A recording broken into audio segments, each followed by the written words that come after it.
Welcome to the Genius Factory. Enjoy the video. You start by ensuring safe power and basic access. An unstable battery or loose clamp causes inconsistent readings.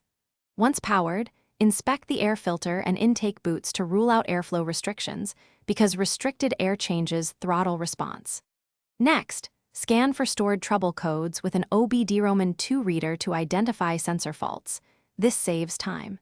Make sure you have throttle cleaner and gloves ready, and locate the throttle body. This is where you'll act first, not later. You'll remove the intake hose and expose the throttle plate. Carbon here causes sluggish response, so clean carefully.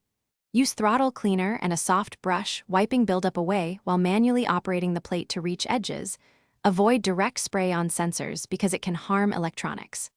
Once clean, test the throttle position sensor and idle air control with a multimeter or scan tool to confirm proper ranges.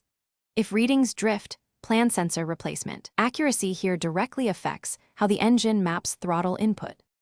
You now perform a throttle relearn so the ECU adapts to the cleaned or replaced components.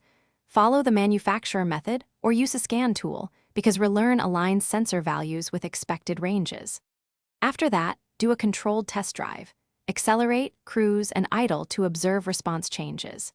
If you still feel lag or surging, check for intake leaks, mass airflow sensor contamination, or stubborn ECU adaptation faults. Troubleshooting tip: if symptoms remain after cleaning and relearn,